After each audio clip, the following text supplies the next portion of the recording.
For the first one, Phoenix1 hanging out over on the red. Maokai, Kindred, the first two bans from Immortals, so pretty standard stuff there. And then Ryze and Nidalee, also very standard from P1. Lucian's out of there, we're almost done with the ban. Keep going, lightning fast, PastryTime. All the bans come in. Let's see here, Swain is still up, Vladimir is still up. Swain is not still up. All right, that just means that, okay, so I actually have a really high importance of Rek'Sai, but that's because I'm overly jungle focused.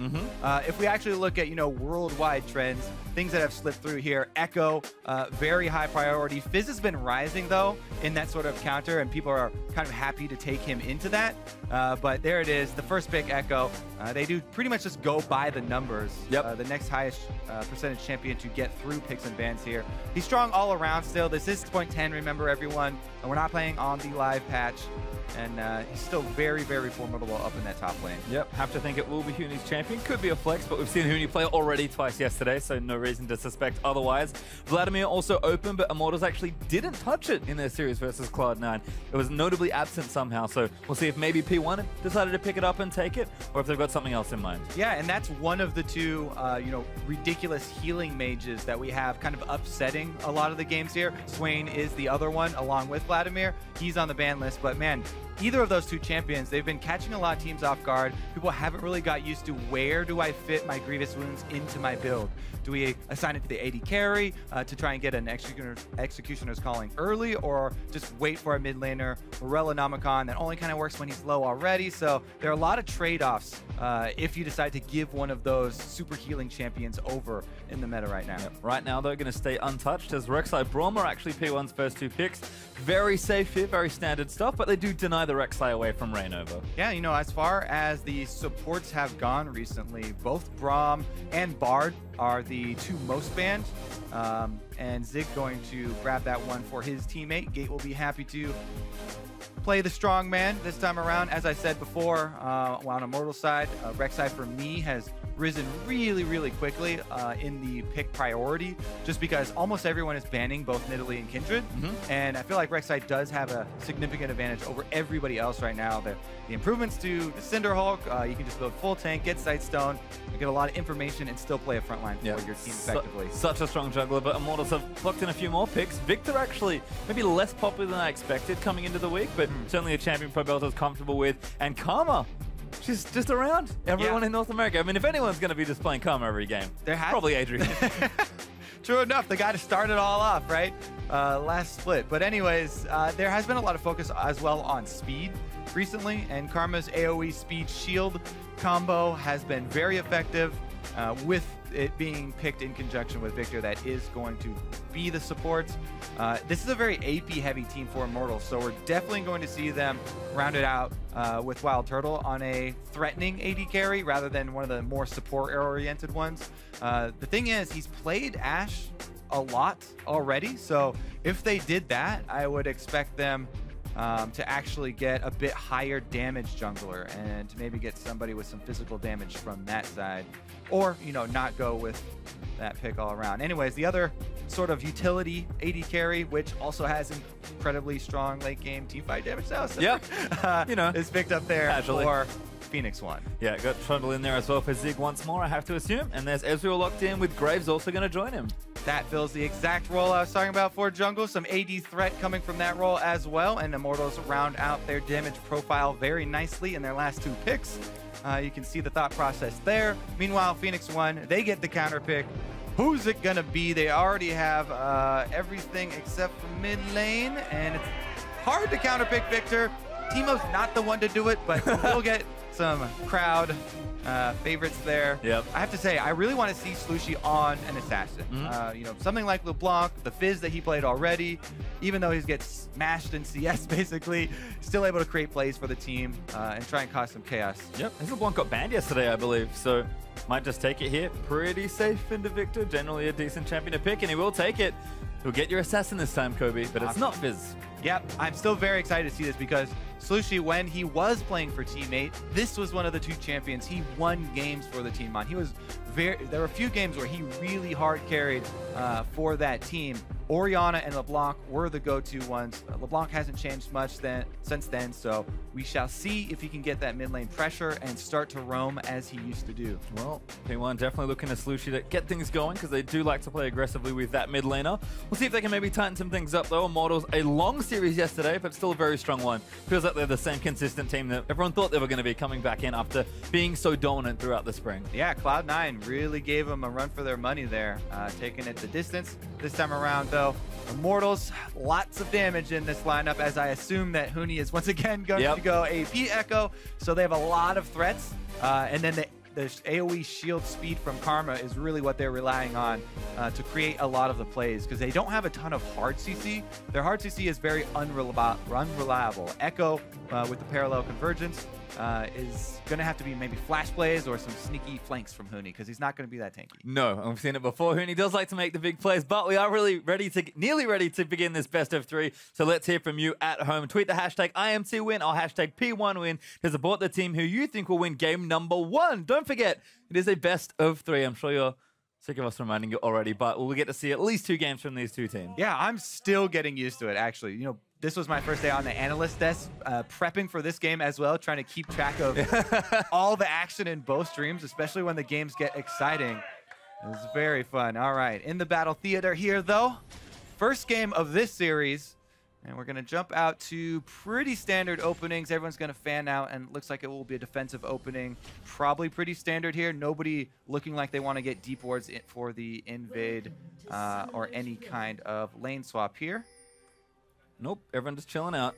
Pobelter and Slooshi going to say hi. Adrian actually spotted by Gate, but again, he's not going to dip his head in too far. And we may just get standard lanes here, which will be a nice way to start off the game. Yeah, and if we do get standard lanes, obviously I like to keep track of the junglers because they get a lot more freedom and they have a lot more choices. Keeping their options open is very important. But if you look at the matchups, first thing junglers do is they look at every single lane, look at which ones are going to be trading very heavily and very early, to try and assess the volatility of these lanes. You know, where can I actually have the biggest impact? If it's going to be a lane where both mages are standing back and just farming, probably going to head somewhere else. You know, Trundle up in the top side. Trundle basically wins every melee match, but Ekko is one of the few who can actually make that match a workable matchup. Turns out, though, Ekko's heading bottom right now, and it might be your Australian lane time. Upside down once again. Yeah, both solos are going down. This is blind. That's why it's probably going to be matched here. Ooh, I'm going to spot them though. Adrian, a WildTurtle. Damage on the Gate. He's going to face check the brush. Damage there from Karma's good, but that Braum passive really hurting at level 1. Mash absolutely wins that trade. Yeah, Braum, you're okay actually face checking there. And Sivir comes through with a huge bunch of AoE damage there, getting that blade out. And face check unpunished here. Mash and Gate actually get control of the lane because of it. Sivir gets to start pushing. Happy day for Phoenix1 up on the top side. Meanwhile, down bottom, they get their matchup they wanted. The Trundle gets to have a solo 1 versus 1. Ooh, minion pops the passive there for LeBlanc. I don't think it's going to be too much of an issue, though, since we are in lane swaps. Sometimes we've seen junglers go for early ganks mid, but Zentinel is taking a lot of damage on his early clear here, as the solo, not top laners, are definitely not top lane. Yeah, definitely not top laners are sitting down the bottom. Huni hit level 2 though, so good trade there onto Zig. Zig will now hit 2, so Trundle should be okay, especially as the minions die and he'll chug through those charges of Corrupting Potion. Unsurprisingly though, Huni will continue to play aggressively in this lane, particularly since he will be building more damage focus once again. Craftsman on Dying proc again, I believe, so Ekko really putting the early hurt in here. Zig gonna be forced to play back just a bit here. Yeah, Huni already starting out with 15 AP, so he is definitely going to be going the AP Ekko and trying to punish early on, using his Time Winder, shove the lane, and get harassed at the same time. Looking good so far as ReignOver's actually going to move around his jungle. Pobelter snared up though. Slooshi trying to get some aggression happening, but Pobelter's done a really nice job just sort of holding the trades, and Zentinel is far too low. Going to smite the red buff and get away with it, but luckily for him, no one else is around. Yeah, and he does have a ward there as well. That's why he's feeling confident going back in for this one. Barely finishes off the clear, but he'll smite on the red buff for extra health. Comes through in a pinch. Zig's had enough of this. Yeah, Huni's in trouble actually. Might even die if he goes for the flash order. He's going to go for it. But Huni does flash out of the way. Did not want to get reset on. Pobelter also pushing his lane up very heavily. So both solo lanes for Immortals trying to shove their opponents in. And since Zig got so low in the jungle, not able to make a visit to either, both of them backing off now with flashes gone in the melee bottom lane. This is one of those ones I was talking about before, talking about volatility. Those guys trade early and often, and they haven't built tank stats yet. So that is an option for junglers to go to, especially now since they have decreased mobility. Both burning flash. Yep, even the top lane pushing in there. That? He had the backswing of his boomerang. You know how boomerangs work, right? Yep, correct. Couldn't quite get it there, unfortunately. So I'm sure Mash will recalibrate. As once again, trades happening. Huni actually went back, bought a Dark Seal, TP'd back into lane. So if the trade's going a little longer, should be able to sustain through a Trundle, but not for too much longer. Trundle's pretty good at staying around. There's a Q from Zentinel, but going to be pushed out of the jungle there. No steal this time, and ReignOver's just going to make sure he gets out. Yeah, it's actually an interesting little change. I am okay with junglers going in and just stealing small raptors now, because they're so... Oh, all in. Looks like Match getting exhausted, but WildTurtle going to eat the same fate. Gate getting low, though. They're going to consider an all-in, but some of the spells already used. Gate's going to be safe. Yeah, the poke lane here from Immortals firing back. They regain control after being pushed under their turret. And a couple of those empowered mantra Qs landing can completely change the face of the lane. Turtle now going to try and land some shots under turret. Aha, he is rewarded for his skill shot. And here comes the attempted dive from ReignOver. Against the wall, they can get full damage. Q, he misses it actually. They got to abort. Could be bad news for Adrian getting low, but ReignOver just make sure everything stays okay. But P1 actually dodged that very easily. Adrian forced to flash and get out. Yep, half-hearted sort of dive there, I guess. The Q from Graves would have gotten a quick reactivation, but he missed it. Pobelter's going to walk into Zentinel and then walk away from Zentinel after taking a licking. Definitely scary with no flash, though. Thankfully, Slooshi not level 6, so Pobelter feels relatively safe. Immortals definitely playing aggressive in all their lanes. Known for that high-pressure style. Certainly makes sense that they want to try and get ahead as early as possible. And gold nice and even, so they haven't managed to find a lead just yet, but they're at least giving ReignOver, most importantly, room to maneuver around. It's actually, yeah, even though there have been no kills, a fairly exciting laning phase at least, because everybody's constantly trading. Could be problems. Slooshi in there with the chain, and Pobelter going to get locked up. He does get the stun down, but the ignites on him, and first blood will in fact go to Slooshi. That's why we wanted to see Slooshi on the Assassins. He brings back the LeBlanc here, burns the flash earlier on, and Zentinel comes in to capitalize for him. Rek'Sai, if they have flash and the mid laner does not, it's very easy pickings. ReignOver, but that's a little risky. Does he? The chase. Slooshi wants it. Needs another auto. Does land, and Slooshi nails the second. 2 kills for the LeBlanc, and Slooshi is off to the races, snowballing really quickly. He has the double Doran's ring for the early power there, and he's rewarded very, very nicely. Yep, got a 10 CS lead, so things looking real good as the AD carries are fairly even, and Huni, does have somewhat of a lead versus Zig there in his lane matchup. So Slooshi, once again, the person to really push momentum forward for P1, and they're rewarded with 1,000 gold, which pretty much just belongs to Slooshi. Yeah, this lane gets very scary for Pobelter now because his flash is still down. His heal is also now down. So his job actually just becomes trying to wave clear from range while not sustaining too much harass from Slooshi, and trying to get wards out on the side so he can call out when Slooshi leaves lane, because he's not going to be able to follow him. You can't control your lane anymore. This is a 2-kill early game LeBlanc, and you are a summonerless Viktor. So at most, he's just going to try and keep track, notify the rest of the team so that when Slooshi does go for a roam, he can just try and, push up the wave, punish him with minions, and hopefully alert his teammates in time that they don't get hurt. Yep, has to chill out there for now, of course, but Pobelter taking all necessary precautions with that early item build. Gate looking for a Q, doesn't land it. Huni responds in kind by phase diving straight on top of him, but we have actually swapped back now for P1, so it's going to be a brief 2v1 as Zig's also back in the top lane versus the Immortals duo. Sivir with a BF sword, pretty good at pushing, as this looks bad news for Pobelter. Slooshi diving in for it, but the ulti's been burnt. ReignOver's here as well. They might be able to turn things around, but Slooshi trying to line up a few more kills. Little too low to go back in, though.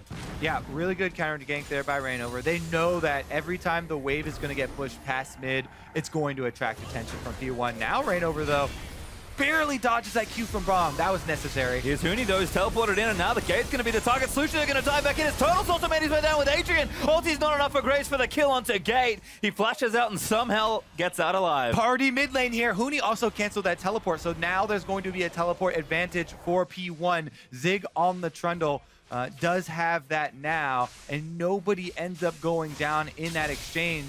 But you can see how Immortals are trying to collapse and protect their wounded member here. Pobelter knows that he's going to draw a lot of attention in mid lane, being down the flash still. They've been able to protect him long enough so his flash has come off cooldown. And so many counter ganks and so much pressure from the rest of the members of Immortals mid.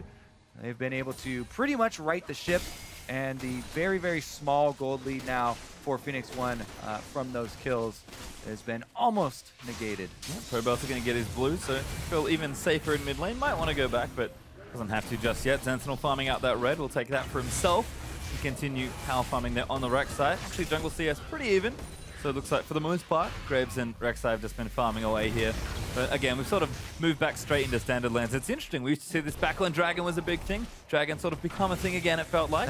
There is an Earth Dragon available. No Happy team day. just yet. Yes, Earth Dragon is one of the highly prized ones. We will see how early they decide to set up for that one. As of right now, actually, Huni looks like he's making a nice Iceborne Gauntlet, so maybe he will go tanky build Ekko this time around and be more of a frontline for Immortals rather than going hard through the AP route. Wait and see. Never know with Huni, but certainly looks like a nice one to start things off. Pobelter actually did go back, didn't complete a Negatron, though actually upgraded his Hex Core instead. Does have an Amptome in there now as well. And looks like blue buff going to go over to Slooshi, who's building up a very early Abyssal. Great item for trying to trade with Viktor, who does want to get into that medium range so often. Yeah, LeBlanc going to be very, very intimidating still, even though they haven't been able to play off that advantage quite yet, with some good defense from Immortals around the mid lane. Now they're turning their sights towards bottom here, and Huni, he does have his ultimate available, as well as Flash. Oh, Sentinel, they're going to find ReignOver. Maybe that's the target, but ReignOver just shoots him out. Gate going to hop over, but I don't think they can really dive this 2v3 with a tower there. Yeah, those little ambushes on Graves, it's a little counterintuitive because, oh yes, he's an AD carry, so you want to close your distance. Uh-oh. Adrian, yeah, that was struggle street. Actually took tower aggro, and now WildTurtle takes a shot. Yeah, Zig got the ultimate off on him really quickly as well there, hoping that that extra tower shot was going to be enough. Adrian quickly drinking some potions, though, and they keep up their siege on that turret. We've had extended 1v2s here as well. Slooshi even down bottom side, but goes straight back. Zig getting ulted, WildTurtle looking for a dive, but he's taking the tower hits, needs to go in there, does get it, Zig almost with the outplay as Turtle barely lives from the dive. He's forced to burn the heal, but he survives. Oh man, that's pretty big though. Zig going down means this turret is going to collapse, and it looks like the rest of Phoenix1 gave up their siege down bottom, so in the mirrored lane there, it is going to be Huni being able to hold it, and Immortals gain that map advantage. First turret to go down, going to be able to use that extra gold. However, Phoenix1 opting for the Dragon instead, and Mountain Drake does help you get turrets a lot easier if they're able to finish this off, because ReignOver is actually looking like he wants to contest. It's a little sneaky. ReignOver going to try and get in there perhaps. Got Flash, he could dash in, go for a steal. He's got ultimate as well for a dodge. Oh, Huni's also here, so a bit of a threat here. It's only 3 members of P1 around the Dragon. Dragon low though, will get spied away. Oh my god, Huni! ReignOver gave up on the steal. ReignOver's like, you know what? Not worth it. Not going to sacrifice my life. I have Flash and all that stuff. Meh. Huni's like, I'll do it. I got your back. Goes in, steals it without smite. The Ekko. Woo. And there it is. He completes his Iceborne Gauntlet after. Ah, yes. I steal my dragon. I build tank. What a team player this man. A whole new Huni after his first series in the summer of the LCS here. Ulted out quickly. Very nice stuff from Huni. I pretty much missed it. That's how fast it was. As Pobelter's getting all into mid lane. Does ulti back. That's going to force Slooshi away. Does recognize that's a Mimic. Now he knows for sure as it will fall down. But that's Pobelter out of that lane. Gonna get the Chaos Storm on the clone instead. No reward there. Adrian, though, gets knocked up. Little too far forward. About to get stunned. Zig's going to come down with the TP as well. And Adrian gets ulted up by Braum. Zentinel going to claim his life as Turtle's now going to get out. The pillar is good. They want more. That tower's not very healthy. WildTurtle going to get dove in there. Gate needs one more auto, gets a stun. Match with a boomerang on the back end, will get it. But ReignOver and Huni are now here. Zentinel will be the target. That's a flash out as ReignOver follow flashes for him, but no chase wanted. P1 get out. Oh yeah, ReignOver also burns his flash there on the chase, but no CC or not much burst as well to follow up, and that's going to be an extra summoner spell. Pretty good countermeasures here from Phoenix1. They even up the gold. The only thing is they did lose out on that dragon because of the steal. If it wasn't for that Huni steal, Phoenix1 would actually be ahead in this game. Huni? Can barely get there. Oh, he wants it, but now it's 2v1. Forced to ulti out. Doesn't quite consider face checking. Even Huni's not that brave. Yeah, I mean, that usually, you know, there are some points in the game where you're like, I will gladly trade my ultimate for some recall stops, but actually Mash might die here. Really nice W. Does get the stun onto Gate, but ReignOver maybe not have enough damage. Ulti from Turtle might be enough. Huni goes straight back in despite getting stunned. Ulti flashed out of the way, and Mash and Gate get away with it for now. Now Slooshi and Pobelter fighting near mid as he wants it. Huni goes in. Spell shot from Mash that protects him, and Sivir's going to be okay. Pobelter also still alive and bleeding health bars across the rift. So close. Pobelter also ended up getting away from Slooshi in the mid laner duel, so a lot of skirmishing, but in the end, it's Immortals. Once again, they capitalize on the objective, and they're able to take another turret. 2-0 in that category for Immortals. Objective's looking good, but Adrian kind of started it off in a bit of a silly place. Right, remember this was the good collapse from Phoenix1. They had the jungler come from top, teleport from Ziggs, so they had him completely surrounded. Then they go for this play. They actually get the kill. Now they go for this play because Slooshi forced to flash. Pobelter not going to claim him. Adrian just going to throw a cube at Slooshi. Definitely dodges it. And we'll calm down. Not for too much longer, though. These teams definitely playing hard in the early minutes. Yeah, a lot of action here on the gold, extremely close. This is what we were talking about. You know, there were good individual plays for Phoenix1 in their earlier set. It's just that once they got to the stage of the game where they're more about trading objectives and making decisive team calls. Huni actually... Ulti's out, might not be enough. The pillar's still there to slow him. Huni gonna get zapped down. Zig able to bop him with the club. All right, another kill over to Phoenix1, and the gold is dead even now. But yeah, as we transition to the stage of the game where the map gets opened up a little bit more, and it's about, oh, now Turtle, more action, boys! Yep, there's another attack, needs one more auto. Mash has it for the stun. There's a boomerang blading, combos into the ulti. Turtle pops a heal, and don't know if he's gonna live, but he's not dead just yet. ReignOver just able to get out on Adrian. I think he saved Turtle! Oh! Turtle blinks out towards the turret, but the boomerang blade's enough in the choke point. Gate not hitting the Q, just setting the kill up for Mash. He leaves it there for him to pick it up, and Phoenix1, they don't have to worry about deep warding. If they just keep fighting their opponents, you can keep track of them that way. That's the best way. Pobelter going to get blue buff, though, but this game, a breakneck pace set for the first 16 minutes, and P1 do find themselves up in gold. It's only 1,000 gold up, and they did lose that dragon, but one up in 150. This is what they need to be doing. Exactly, and the crucial pickup after those kills, they got their first turret. Top lane did go down after they were able to take out Huni. Well, that's what they need. Now 2-1 down in turrets for P1, but certainly looking to make some ground, and Slooshi with the Abyssal now done. Working on item number 2. Very threatening as we move through the rest of this one. Dragon though, minute 25 now. Not too sure which one it is just yet, but we'll see exactly what these teams want to do. I think in general, they're going to be looking to just fight for the spawn and just keep the dragons going. Even the Cloud Drakes worth definitely. Just so hopefully roll Infernal. Even the Cloud Drakes, no respect usually. But yeah, I mean, that change has been one of the big changes that has encouraged the meta to shift so much more towards team fighting and towards all this early action. And that is another thing that has kind of closed the gap between the very top teams and the bottom teams. Yes, a lot of our bottom teams have gotten much better as the talent pool to draw from has gotten bigger. But also, the fact that the game is so much about team fighting now, most of these guys can go toe-to-toe in just straight-up 5-on-5s if they're entering on even footing. And the difference between, you know, setting up those fights with deep vision and true sight from pink wards and sweepers is a little bit less than it was in previous metagames. Yep, certainly the little things that matter. We're probably about to have some sort of showdown for the next objective. Slooshi back in there, wants to try and take out Pobelter. Chain's going to land in, but just some poke damage. Eats a tower hit on his way back out. But Pobelter still struggling despite the Negatron cloak that he has. He just can't get all in by LeBlanc. He will die. Yeah, I mean, it looks like he's having a hard time there. Every time we see him, he's taking a beating. But he's getting what matters, the CS. Viktor, he's trying to wave clear.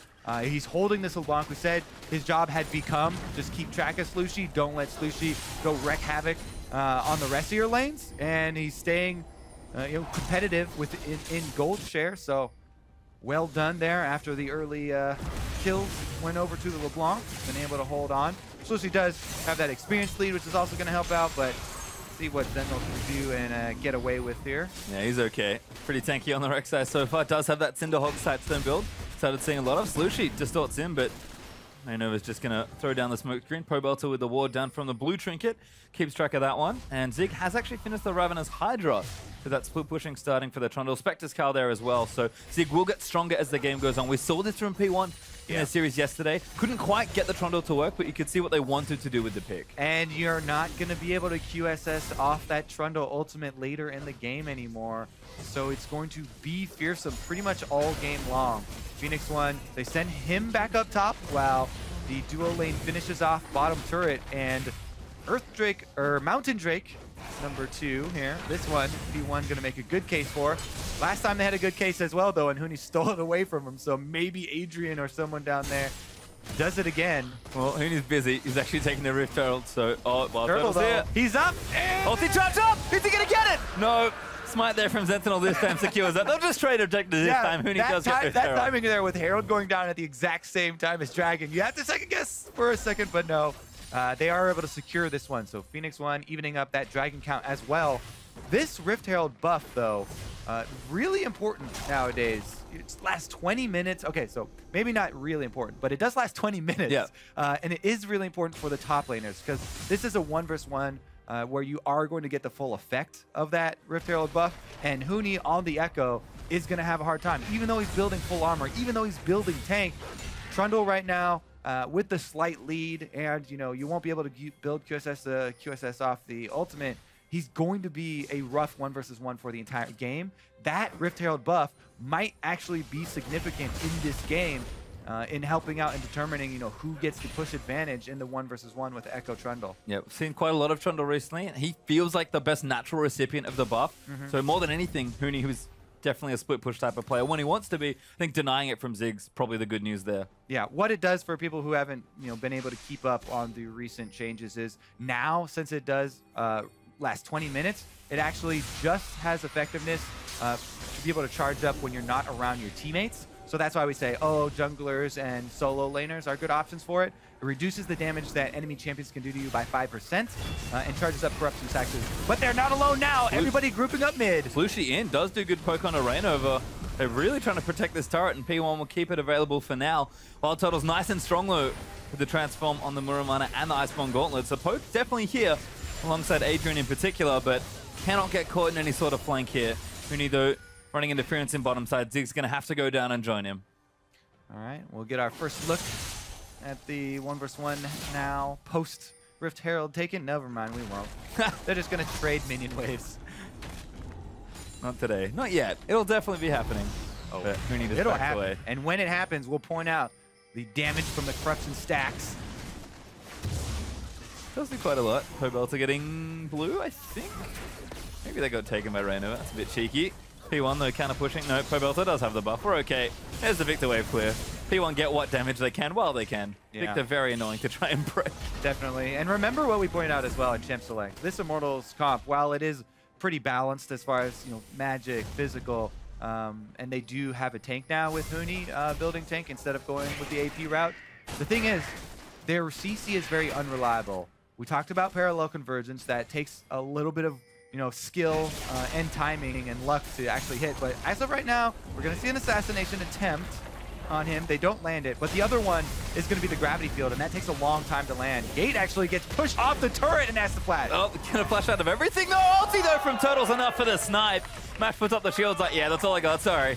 All right, well, that might signal them to keep up pressure here. Turtle's going to get another wave, and they're going to move into the jungle. You want to get those deep wards down to see the movements of Phoenix1. This is the area of the game where Immortals are going to try and take over and try and punish the fact that Phoenix1 are kind of a new team coming together, even though Gate, Mash... Oh, Turtle, who wants in? But Slooshi does as well. Dives not to Pobelter, but gets himself exhausted. Immortals not done. They will try and shove this down. Yep, Huni's going to be able to push the side lane. The mid 4 are going to take out the second turret here. Whoa, Turtle dodges out of the chain and almost gets Slooshi. Does he have the ulti? Not quite yet. But they do get the turret for it. 4-2 now in turrets for Immortal. They break straight through mid. Under 25 HP there for Slooshi, and he barely gets away. But Immortals are happy with what they got. 4 turrets to 2 now for them. Mid lane wide open here. And they're going to go back to base, refill some Sightstone wards. And let's see, they also have just the single yellow trinket still remaining there from Huni. Going to try and ward for himself a little bit in the split pushing efforts.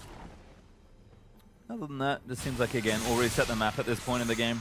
Yeah. 24 minutes in almost, and it's been relatively quiet. In fact, the gold lead straight back to even.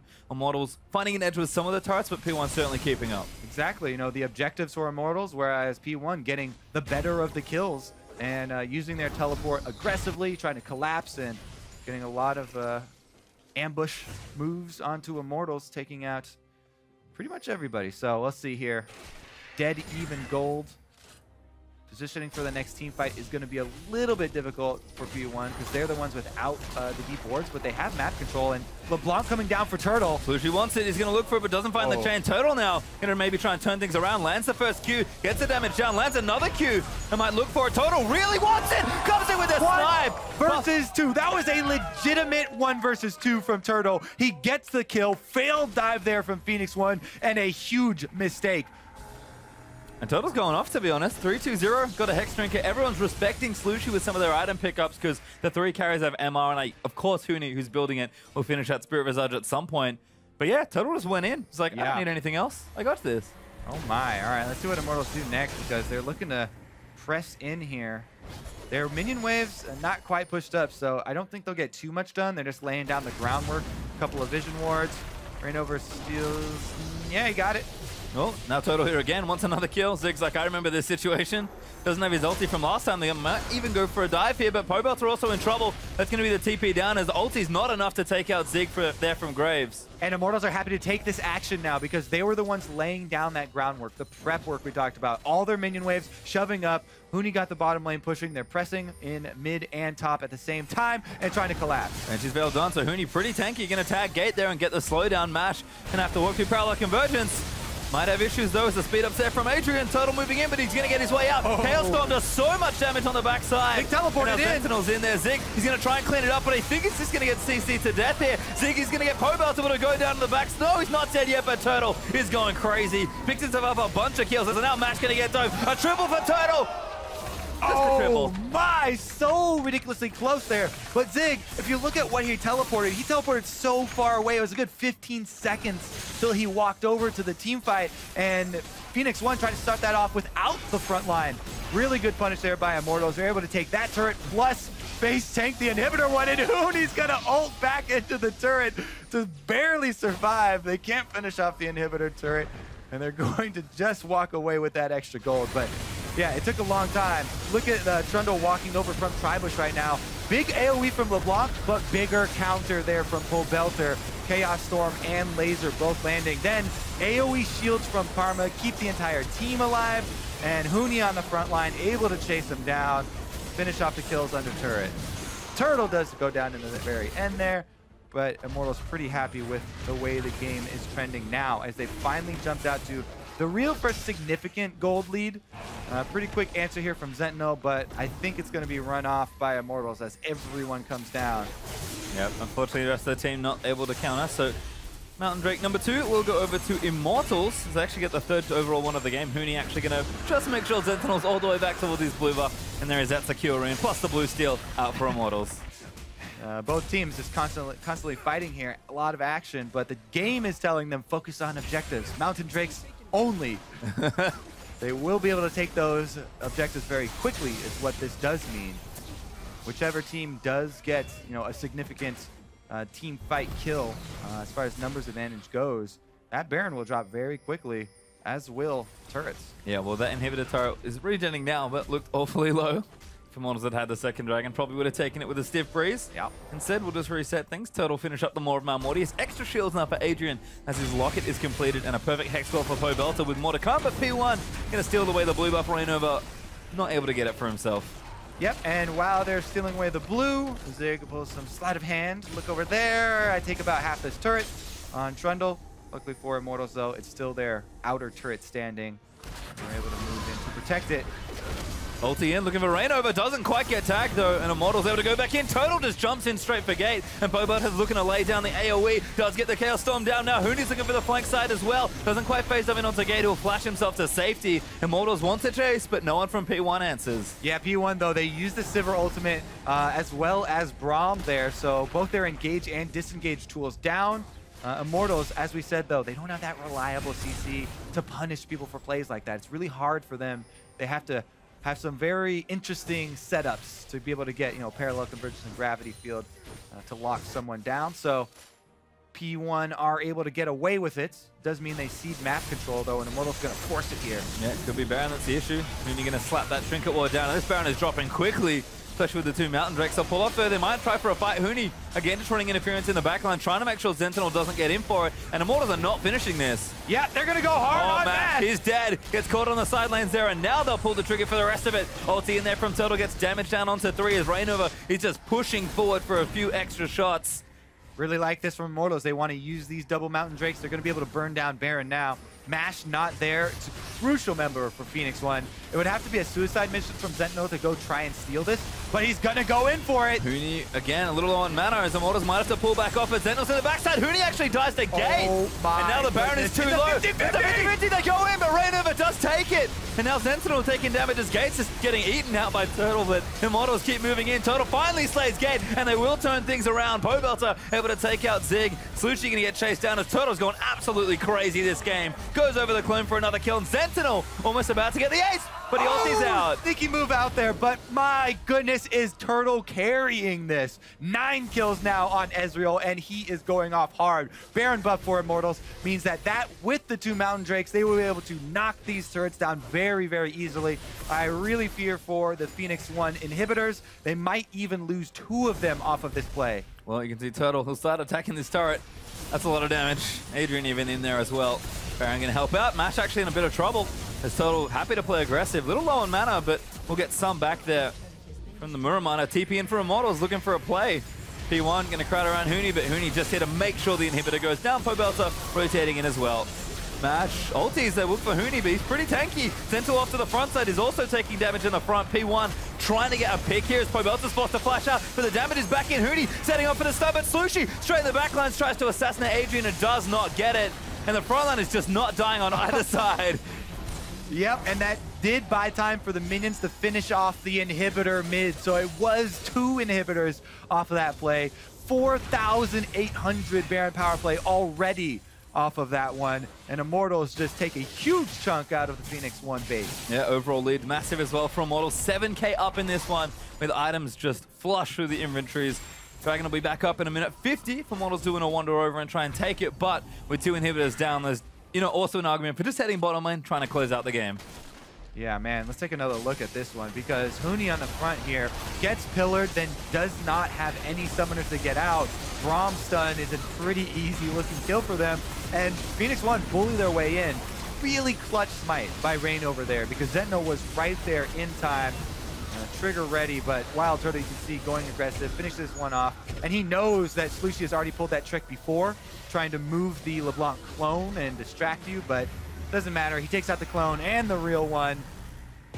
Zentinel getting away with the Rek'Sai ultimate is great for him, but fortunately, the rest of his team's dead. Exactly. Not ideal. There for P1 as Immortals now looking to charge down bottom lane. Damage is just so massive. Turtle happy to play forward here because he knows just how much hurt he can put on. Huni also playing up there. Very tanky this time on the Ekko, and that turret melts in front of Immortals. Yep. They've got super minions headed right up the mid lane as well. They're going to apply a lot of pressure. They can just bully right through this bottom lane. Huni pretty much zoning with the W every time it's up. Happy to play forward and take a few shots here and there. Immortals know they just have to be patient here, and they don't have to wait too long. Exactly, and their comp is set up for counter engages. They have so much that's a lot easier if your enemy are trying to run at you. Phoenix1 have no other options than to try and run at them now because they're desperate. Their base has been destroyed. They're down in gold. They have to hope for the miracle defense, and here they go. Getting poked out as well. Immortals are going to try and take this tower, but P1 do have to pull the trigger on a fight. Braum ulti out there. Does stun up Huni in the front side, but Trundle just doing too much work. Slooshi dives in and tries to take him out, but there's the double in for the Ezreal. Still going in as Huni does tag match on the end and ulti himself to safety. Adrian picks up one on the back end, and Zentinel once again the only one left alive for Phoenix1. All right, that's going to be the entire base, and it's going to be the Nexus. Only Rek'Sai survives for Phoenix1.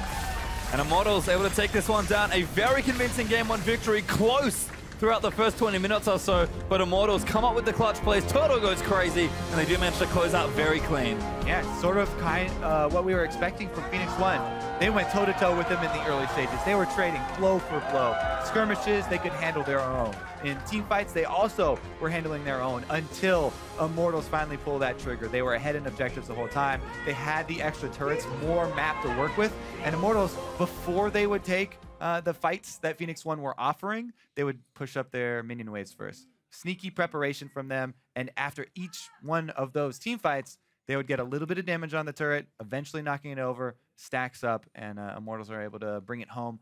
33 minutes. Actually not that long of a game, even though they were fighting the whole time, so people lost track of time. Yeah, it definitely felt like, again, the early game was very close, and the mid game even was quite close for P1. But again, Immortals just showing that we are better individually, we are better around the map, and just showing it, hey, there's a reason we were the most successful team ever to play in the regular season of the LCS with that. But that's only one game in the series down, so let's take a closer look at game 1 over at the analyst desk.